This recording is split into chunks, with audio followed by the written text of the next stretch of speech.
दोस्तों, जैसा कि आप लोग देख रहे होंगे, देश में एक स्थिति इस वक्त बहुत विकराल रूप धारण किए हुए, वो है कोरोना पैंडमिक। यानी बहुत सारे लोग कोरोना से पीड़ित हैं। बहुत सारे लोग अपने घर वापस भाग रहे हैं, मतलब कहीं दूसरे राज्य में अगर काम करने गए हैं तो वहाँ से वापस भाग रहे हैं। और बहुत सारे बिजनेस बंद हो गए हैं, बहुत सारी जगह पर लॉकडाउन लगा हुआ है। बहुत से लोगों की जॉब फिर से चली गई है, मतलब और ज़्यादा लोगों की जॉब चली गई है, क्योंकि पहले जैसे तैसे करके उन्होंने रिकवर किया था और अब फिर से जॉब चली गई है। तो बहुत सारे लोगों के मन में सवाल है कि ऐसे में हम लोन की ईएमआई कैसे चुकाएं और कब मिलेगा मोरेटोरियम। तो मोरेटोरियम कब मिलेगा, इस विषय पर मैं आपसे बात करूंगा।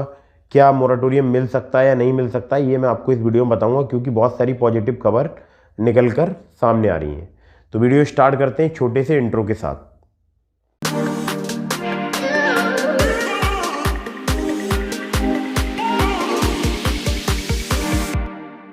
नमस्कार दोस्तों, मेरा नाम अभिषेक है। आप देख रहे हैं आपका अपना चैनल सेटलमेंट टीवी। अगर अभी तक आपने चैनल को सब्सक्राइब नहीं किया है तो नीचे आपको एक रेड कलर का सब्सक्राइब बटन दिख रहा होगा, उसको प्रेस कर लीजिएगा। उसके बगल में एक बेल आइकन भी होता है, उसको भी प्रेस कीजिएगा, जिससे कि मैं कोई भी वीडियो डालूं सबसे पहले नोटिफिकेशन आपके पास पहुंच जाए। तो दोस्तों, एक खबर फाइनेंशियल एक्सप्रेस की है, और जिसमें जो टाइटल ही अगर आप देखेंगे तो उसमें ही साफ साफ एमएसएमई के बारे में लिखा हुआ है।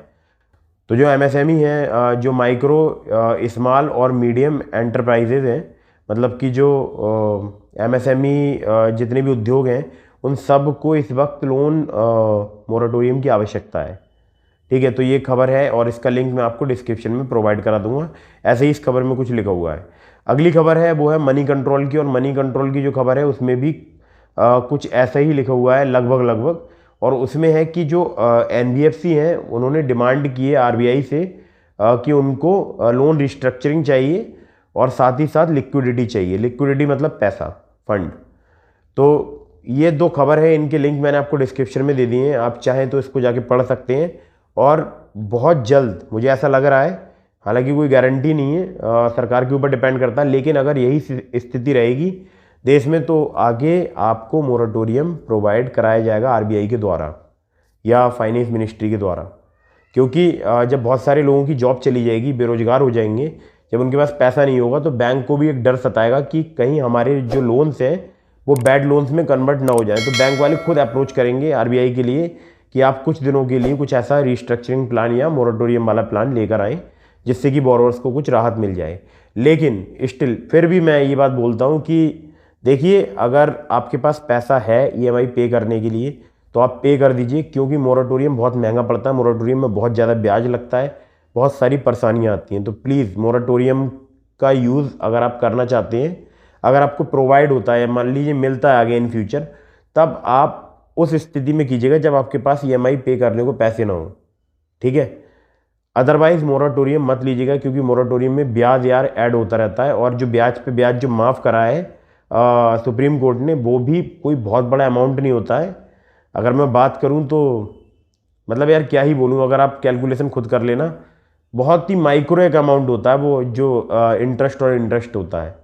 तो ठीक है, अगर आपको मोरेटोरियम मिलता है इन फ्यूचर, कोई ऐसा फाइनेंस मिनिस्ट्री की तरफ से या आरबीआई की तरफ से कुछ ऐसा ऑर्डर आता है कि मोरेटोरियम प्रोवाइड कराया जाए जिनको ज़रूरत है उनके लिए, तो फिर अगर आप लेते हैं तो आपके ऊपर ब्याज का एक्स्ट्रा बोझ पड़ेगा। मान लीजिए आपने 3 महीने की ईएमआई अगर आगे टाल दी, तो फिर वो उस पर ब्याज भी लगेगा, और वो ईएमआई फिर आगे आपकी कुछ जो है ब्याज के साथ वसूल करी जाएंगी। ठीक है, तो प्लीज़ मोरेटोरियम लेने से पहले सोच लीजिएगा। अगर आप अपने ऊपर एक्स्ट्रा बर्डन नहीं डालना चाहते हैं तभी मोरेटोरियम लीजिएगा। अगर बहुत ही प्रॉब्लम है तो आपकी मजबूरी है, आपको मोरेटोरियम चाहिए ही चाहिए। तो अगर आपकी जॉब नहीं चल रही है या आपको कोई भी प्रॉब्लम है और आपको मोरेटोरियम की आवश्यकता है, तो ऐसे में सरकार तक अपनी बात पहुंचाने का एक ही तरीका है, वो है ट्विटर। ट्विटर पे अपनी बात लिखिए, उसमें टैग कीजिए प्रधानमंत्री जी के लिए, अमित शाह जी के लिए और निर्मला सीतारमन जी के लिए, जो कि फाइनेंस मिनिस्टर हैं। इसके अलावा आप आरबीआई के गवर्नर शक्तिकांत दास जी को भी टैग कीजिएगा उस पोस्ट में, और वहाँ पर अपने जो भी आपको प्रॉब्लम है वो लिख दीजिएगा कि मैं ईएमआई चुकाने में असमर्थ नहीं हूँ, मतलब समर्थ नहीं हूँ। ठीक है, और असमर्थ हूँ और मुझे मोरेटोरियम की आवश्यकता है, या मेरी जॉब चली गई है। क्योंकि बहुत सारे लोग इस सिचुएशन में दिल्ली से या जो बड़े बड़े जितने भी महानगर हैं वहाँ से वापस अपने घरों की तरफ भाग रहे हैं। मैं दिल्ली की बात नहीं कर रहा हूँ, एक एग्जाम्पल के तौर पर बता रहा हूँ। दिल्ली की अगर मैं हाल बताऊँ आपको, तो आज दोपहर मैंने जब न्यूज़ देखी थी, तो वहाँ पर एक आनंद विहार बस अड्डा है, तो वहाँ पर मतलब क्या ही बताऊँ यार, इस सिचुएशन में इतना, वो बस ऊपर तक लोग बैठे थे उस बस में। मतलब बहुत ही बता सकता हूँ कि ऐसी अगर सिचुएशन में आसपास बैठोगे तो और ज़्यादा कोरोना फैलने की चांसेस रहेंगे। तो अब मुझे ऐसा लगता है कि नेक्स्ट मंथ शायद मे बी हो सकता है आरबीआई की तरफ से आपको कोई गुड न्यूज़ मिल जाए या फाइनेंस मिनिस्ट्री की तरफ से आपको कुछ गुड न्यूज़ मिल जाए। तो वेट है मुझे भी कि कब तक वो गुड न्यूज़ मिलती है मोरेटोरियम की, देखते हैं।